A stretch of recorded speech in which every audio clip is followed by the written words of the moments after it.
အားလုံးပဲမင်္ဂလာပါရှင်တို့ဒီနေ့တွားမယ့်နေရာကတော့ဘန်ကောက်ကနေပြီးတော့6နာရီကျော်ကြာကောင်းမောင်းရတယ်။အိုးရင်းရပဲ။တောင်ရဲ့ဒါအပေါ်ဆုံးကိုရောက်နေတာပေါ့နော်ရှင်တို့ကဒီတောင်ရဲ့ထူးခြားချက်ကလေသူကတောင်တက်လန်းတစ်လျှောက်လုံးမှာတပုံစရာကြီးအများကြီးစောင့်နေကိုကာတက်လာနဲ့ရှိုက်ဖို့ကလုံးဝ ready ပဲဒီလိုပုံနေကိုသူတို့ Facebook page မှာတွားကြည့်လို့ရတယ်။ဒီကတိကြီးကဒီအပြင်ကိုထုတ်လို့ရတယ်။အဲ့တော့အပြင်ကိုထုတ်ရင်ဒီခဲအားသာချက်ကတော့ဒီကတိမှာပဲရှင်မနက်ဖက်ဆိုရင်သူကတိမ်ပင်လေတိမ်နေထွက်တယ်အခုကညနေဆောင်ဆိုတော့တိမ်တော့မရှိတော့ဘူးဒီအခန်းဆိုရင်တညအောင်မှာ1200ပဲရှိတော့အရန်လဲတန်တယ် view လဲအရန်လှရောက်သွားညနေဆောင်ဆိုပေမဲ့လေခဏကြာတော့သူကတိမ်နေကောင်းငင်တစ်ခုလုံးအပြည့်ကိုထွက်လာတိမ်နေနဲ့နီးဆက်ဆက်နေခြင်းတဲ့သူတွေအတွက်လေဒီခေတ်ကြီးကလုံးဝကွက်တီပဲအရန်ချမ်းတယ်ဒီစိတ်များဘန်ကောက်မှာအပူရှောင်းခြင်းနဲ့ဆိုရင်လေဒီလိုလာလို့ရတယ်အပူမပြောရှင်ပါဇက်တဲကအငွေ့ထွက်လာတာကိုပဲကြည့်လိုက်ကြအေးစိတ်နေတာပဲဒီအေးရောင်ခံနိုင်တာကိုရီးယားမသားတော့အေးချင်းနေဟိုတယ်ရဲ့ reception ကဒီမှာဒီကနေပြီးတော့မတက်နိုင်လို့ဆိုပြီးတော့သူတို့ဒီကနေလှမ်းခေါ်နေအားလုံးပဲမင်္ဂလာပါရှင်တို့ဒီနေ့တွားမယ့်နေရာကတော့ဘန်ကောက်ကနေပြီးတော့6နာရီကျော်ကြာကောင်းမောင်းရတဲ့ဖူးတက်ပုတ်ဆိုတဲ့နေရာကိုတွားမှာဖြစ်ပါတယ်။ Okay အဲ့ဆိုရင်ဗီဒီယိုလေးကိုဆုံးထိလိုက်ကြည့်ပေးကြပါအောင်နော်။ဆိုတော့အခုကကျွန်တော်တို့ကဘန်ကောက်ကနေပြီးတော့တနင်္လာရီလောက်မောင်းပြီးပါတယ်။တနင်္လာရီလောက်မောင်းပြီးပါတယ်။မောင်းပြီးတော့အခုကအနက်စာအခုမှစားမှာပေါ့နော်။အခုမှနိုးလာဆိုတော့အဲ့ပျော်ခြင်းလို့အဲ့လိုဖြစ်နေလို့ energy wake up လေးလည်းတောက်ပါမယ်ဒီနေ့ဘ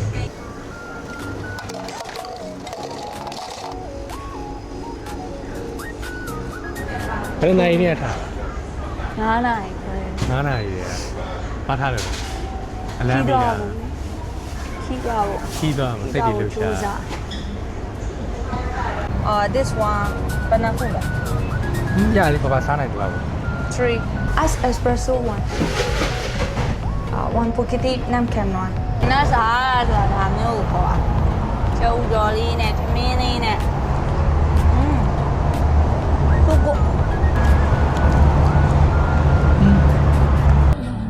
ဒါလေးရလေးစခီးသွားရင်မြင်းသေးသွားတယ်အဲ့ဒါစားရဲ့ brush on SPF 50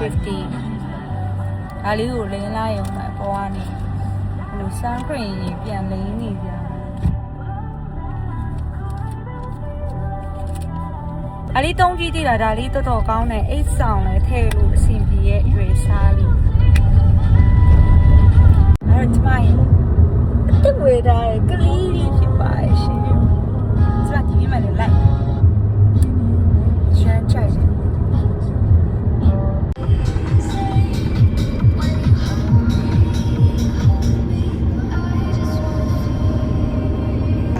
လာဒီမှာအော်ငါရောက်ပြီပေါ့ငါဆင်းရတော့မယ်ဆို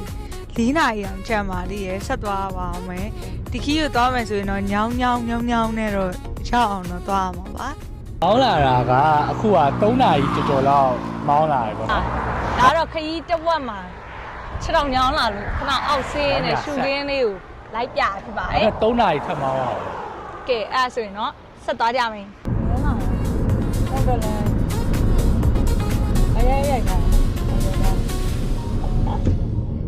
ဘာကူကားမောင်းရတာလေအရန်ပင်ပန်းနေလောက်ပြီအဲ့တော့ဘာအတွက် special အေးထွက်တိုက်ပါမယ်အားလေးယူလိုက်မယ်ကလေးလေးတာဟုတ်လေအဲ့မတောက်ချင်ဘူးမ miss လုပ်တာမောင်က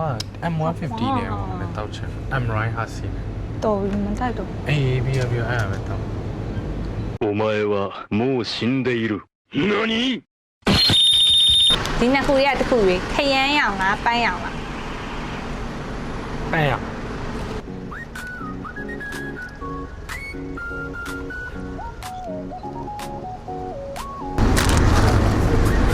ချစ်သူလေးကကားမောင်းတာဆိုချစ်သူလေးကပင်မန်းဟဲ့အကြီးပဲသူတို့ဘက်ကြီးကနဲတိုင်းမောင်နေစိတ်ကြိုက်ပဲအုပ်ထားလိုက်မျက်မှန်ကြီးချုပ်ပြီးတော့အေးလိုက်တာဖျားကုန်တော့ပါပဲအပူတွေချက်ပြီးတော့အဲ့မှာလမ်းဆန်းဝအောင် ပူရှိတ်နေပါသလိုပဲနော် အေးဟုတ်တယ် cooling ပါ โอเค ကဲကျမတို့6နာရီခရီးကို8နာရီလောက်ကြာအောင်မောင်းပါချင်းမိုင်နဲ့ဘန်ကောက်နဲ့ချင်းမိုင်သွားနေတာတလို့ပဲ နောက်ထပ်2နာရီကျော်လောက်ထပ်မောင်းအောင်နော် ခုမှအတီးတိုင်ရှိတယ်တီးစား အဲ့တော့တခါရဲတုံမယ်နင်လမ်းမှာဘာမဝင်တော့လား မဟုတ်အတီးဝင် တော့ ဟုတ် တော့လी လာ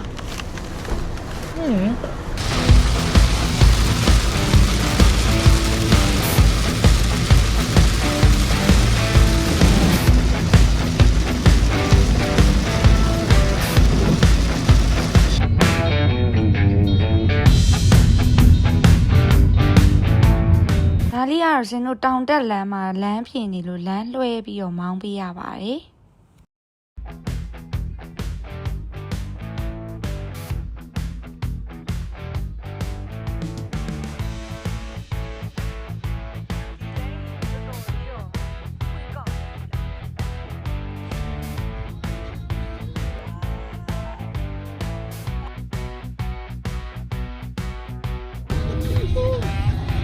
တို့ရိုက်ပြီးတာမိုက်ကို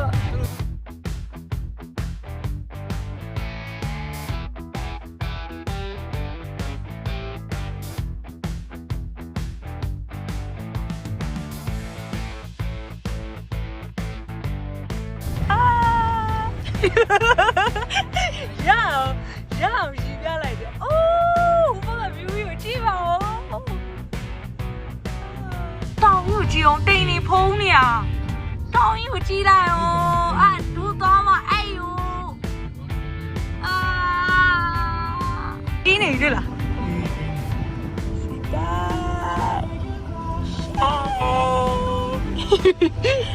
ဘာโอเคလဲတိတ်နေတဲ့အရင်နီကတ်နေအိုးအေးနေရပဲအိုးဒီလိုမျိုးပူလောင်နေတဲ့ယာတီဦးတူကြီးမှလေဘန်ကောက်မှာနေရာထက်ဆိုင်လေဒီဘက်ချမ်းကိုခရီးထွက်တင်တယ်တကယ်အေးစိတ်နေရအပူမပြောတကယ်အဲကွန်းနေရောပိတ်ပြီးတော့ကားတကားကြီးဖွင့်ပြီးတော့မောင်းနေရအေးကြိုက်တယ်အေးနေလက်တရောအေးနေ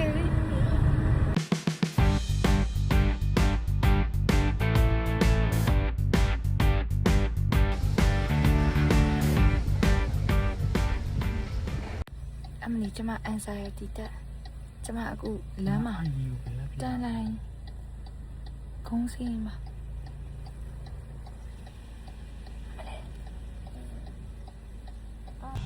ပြေးကြလိုက်တော့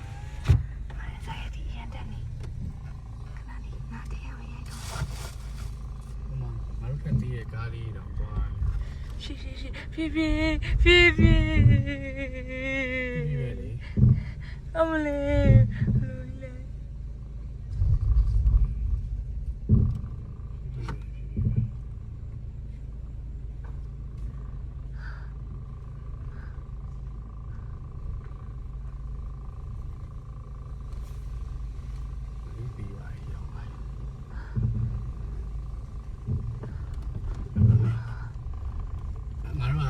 ရှာ S1 2 အော်ဟိုမှာ ငိုချင်းလာ ငိုပါနဲ့ဘာလေးရဟုတ်တယ်ကလေးလေးကကြောက်တယ်ဟုတ်တယ်ဟိုမှာမောင်တို့က S3 က S1 နဲ့လို့ အမလေးကျမဒူဝေးပါတုံနေအေးနေရပဲ အေးနေရတယ် အရင်အေးရအဲ့ကြောင့်သူများကြီးလက်ရှိကြီးဝှစ်ပြီးသွားနေရအမလေးဒါတော့ဟိုတယ်ကနေမြင်ရတဲ့ view ပါခဏလေးအထဲကိုမမြင်ရသေးဘူးအထဲကိုမဝင်ရသေးဘူးပေါ့နော်လို့ဆိုတော့ဒီမှာတော်တော်အေးရအေးလို့ဒူးတုံနေရရောဟိုးအမြင့်ရနေပြီးတော့စင်းငယ်ရလို့ဒူးတွေတုံနေရရောစက်သိန်းကြီးပါထားဒီမှာလေးမအေးဘူးထင်တာသိလားဟာလို့တစ်လျှောက်လုံးကလည်းနည်းနည်းပူဝီးနဲ့လာတော့ကွာမအေးလာဘူးလို့ငါတို့ဂျင်းမိပြီလို့ ChatGPT ပြောတာလို့ဆိုပြီးဟာကြည့်ရောအေးစိတ်နေရပဲဒီမှာရှိနေတဲ့လူတွေကအဲ့အကြောင်းသူတို့ကလက်ရှည်ဘောင်းမီရှည်နဲ့တော်သေးရဲ့ကျမဘောင်းမီရှည်လေးနဲ့ဟူဒီလေးပါလို့မယုံပေမဲ့လည်း safety ဆိုပြီးထည့်လာလို့နည်းနည်းတော်သွားလီတိုက်တိုင်းအေးရတော်အေးရတောင်ရဲ့ဒါအပေါ်ဆုံးကိုရောက်နေတာပေါ့နော်စင်တော့အော်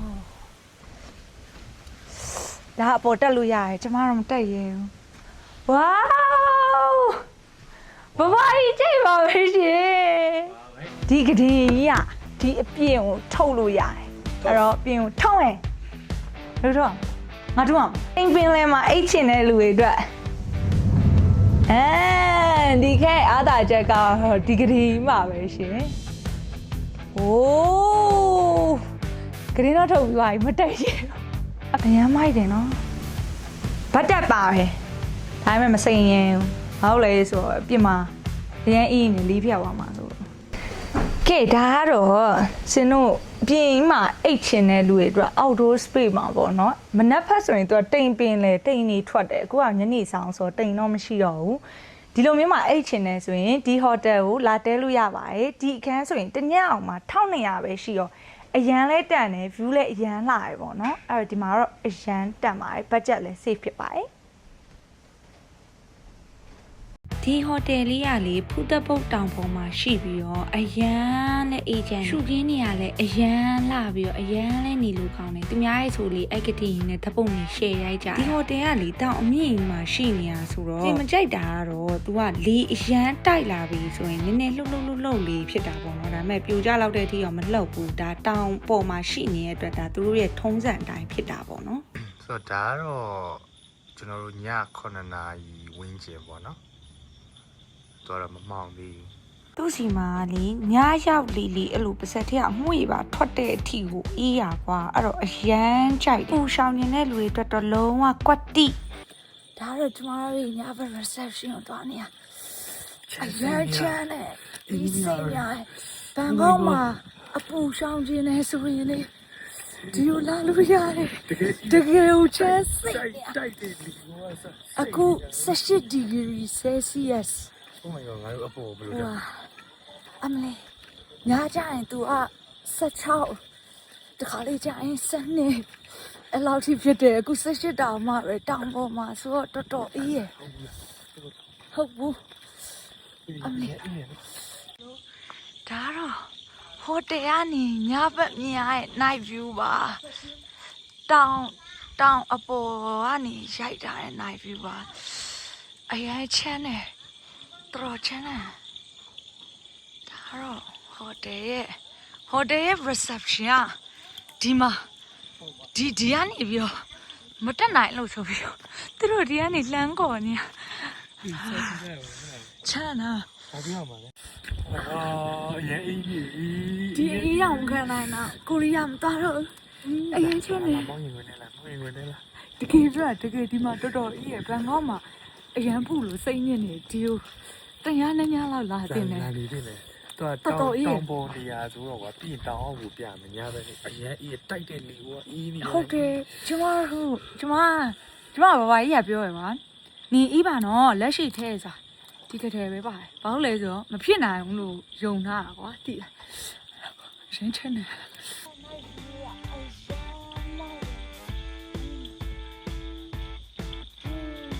ဆုံးထိကြည့်ပေးကြလို့ကျေးဇူးအများကြီးတင်ပါတယ်နော်နောက်ဗီဒီယိုမှာပြန်တွေ့ကြမယ်ဘိုင်ဘိုင်